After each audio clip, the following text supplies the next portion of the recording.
all go away? Yeah. They're all gone. Good. Well, listen, you're not going to have to answer any questions. Not tonight, anyway. It'll be a lot easier in the daylight. Is Geraldine okay? Well, she's probably in the hospital by now. Dr. Kavanaugh said that he'd let me know if there's any news. Dr. Kavanaugh was here, too? Yeah, he was here. And Chief Mallory, there was a whole bunch of... Oh, yeah. And the doctor gave me these, the sedatives. He said to calm your nerves and make it easy to sleep if you want. No, I don't want to take those. I don't want to sleep. I want to breathe and be awake and feel alive. You're going to feel alive. And you're going to feel healthy, and you're going to be very happy. It was a nightmare. And everything was going along pretty well, too. And then it all had to go wrong. Not anymore, Raven. Not after tonight. After tonight, everything is going to be perfect for you. I promise. Did you see what he did to your study?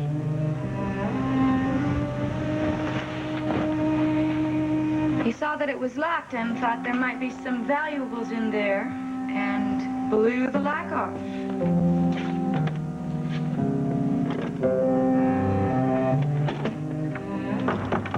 That's okay. Locks can be repaired. Can everything be repaired? Yes.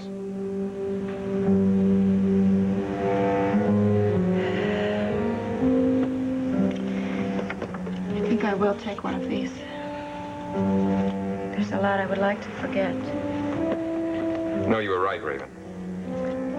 This isn't a time for sleeping. This is a time for talking. I've got something I want to talk to you about. What? I want to talk to you about a man named Jeff. Jeff Brown. Jeff Brown? The man that died in the plane crash? Yes, there was someone who died in that plane crash, Raven, but, well, you know more about my friend than you're letting on, don't you? What do you mean? You know, when I lived in a hotel, I didn't keep these pictures and papers, memorabilia with me. They were locked up in a warehouse, but when I bought this house, I thought it would be safe to have them with me, that I could keep them locked up here. It was crazy of me to think that I could keep my secret from you, from my own wife.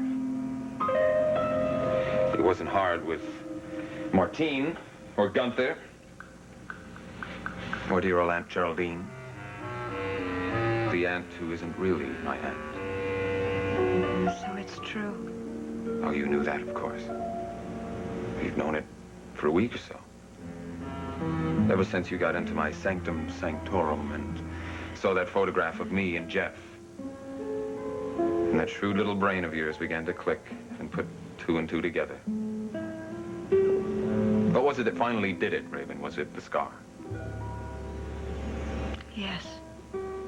And then you began asking questions. And then you asked more questions.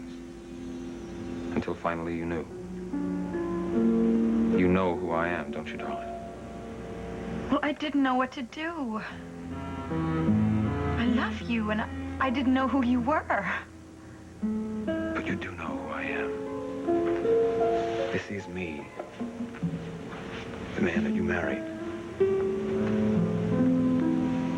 And you're going to be just fine. You're going to live happily ever after, and you're going to be Mrs. Schuyler Whitney for the rest of your life. Do you realize what a shock it was for me when I realized that the man who I was married to wasn't really the man I was married to? I didn't even know you. But this is me. You do know me. This is me just the way God created me, with a few minor alterations. And then I knew that you had found the key to my study, and that you had been prowling around in here. Oh, God, it was so stupid. I remember I took the key out and I forgot to put it back. Don't ever go into the espionage business, darling. You'll never make a go of it. And then I kept asking questions about the scar and about the crash and about Dr. Bryson. It was Dr. Bryson who did the surgery. He was a brilliant surgeon, and probably the most discreet man I've ever met. You haven't mentioned this to anyone, have you? Your suspicions? No, of course not. Who could I possibly talk to? Everyone would think I was crazy. And I didn't want to ruin my marriage. Not even to Nancy Carr when you asked her to investigate the facts about the plane crash? No, Nancy Carr just thought I was asking about your past. How about Aunt Geraldine? Well, I wanted to talk to her, and I did try to talk to her, but she was the only one I felt that I could talk to. Is that why she came over here tonight, so you could talk? Yes, but she didn't know what I wanted to talk about, and I didn't even know she was coming. She said she was going to work late. Yes, I remember. I wanted to talk to you. I can't tell you how many times I wanted to run up to you and beg you please to tell me the truth. Why didn't you? I was afraid. Of me? Yes. I didn't know what you would do.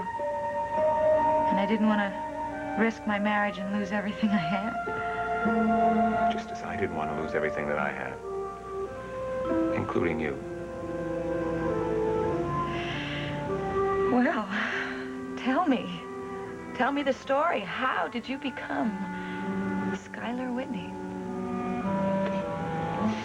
Well, it was one of those golden opportunities, something that happens once in a lifetime.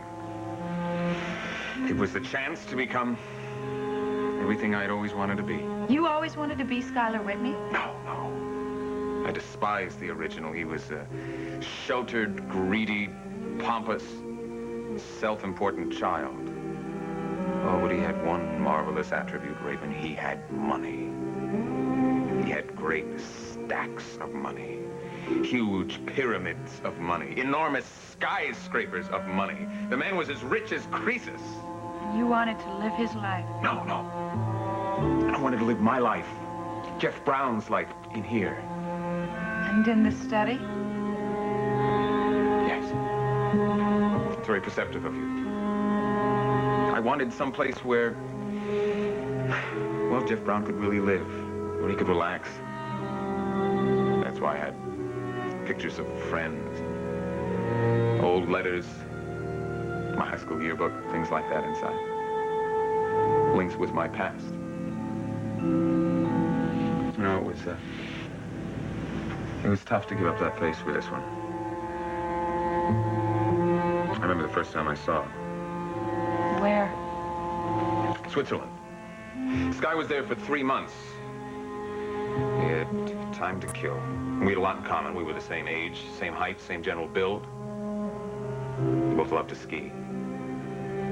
And we both loved to live like millionaires. But you see, there was a significant difference. You see, he really was a millionaire many times over. And Jeff Brown was a pauper. So you became his friend? He had 3 months to kill waiting for all of that inheritance to land in his lap. He told me about it the first day I met him. Not that he was lacking for funds at the time. I mean, he had enough money to rent the entire chalet. Jeff Brown couldn't even afford a single room. So how did you manage it? There was only one way that a man like Schuyler Whitney could make friends. He had to buy them. There you are, little boy. Why don't you take this and pay that nasty man his room rent so we can get out of this mausoleum? Sure. Where did you want to go? Well, got some friends who've got a chateau with a heated swimming pool. And I'd like to go check out the bathing suits the ladies are wearing this year. I hear they're positively scandalous. Sounds good to me. I know one cute little blonde I'd like to invite from the hotel. Which one is that? Her name is Valerie. Valerie Bryson. So you did know that little twerp in Switzerland? No, Sky knew her. She was a very attractive young girl, and Sky felt that every attractive young girl belonged to him. But of course you weren't interested. No, I was curious about her. There was a guest who was staying there who got drunk one night who said that her father was the best friend the underworld ever had. Her father was a crook. Not a crook. A fine surgeon. A man who could change your appearance and never once ask about your motivation. For the right price. I told Sky about the rumor, but he wasn't interested in it. The only thing he was interested in was in Dr. Kenneth Bryson's daughter. But, of course, the rumor was important to you. No. Not until the plane crash. Not until Sky decided it'd be a lot of fun to rent a plane and go over the Alps into Zurich. He wasn't half the pilot that he thought he was. We hit a snowstorm. Downdrifted hundreds of feet, and we must have hit the top of a tree or something and lost the propeller.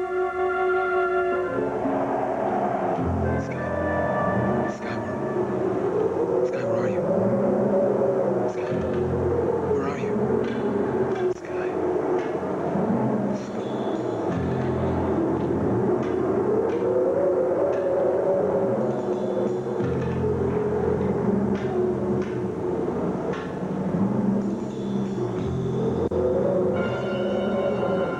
Oh my God, he's dead. He's dead. He's dead.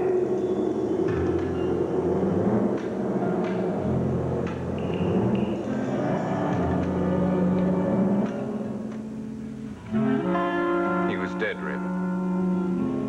But I was only bruised. And I got out of there just in time before the snowstorm carried the wreckage of the plane and his body into a mountain crevice. Oh, my God. I took everything with me that I could carry, including his money belt. That man actually wore a money belt. Do you know how much money he carried around with him? He had almost $100,000 in large bills. How did you stay alive?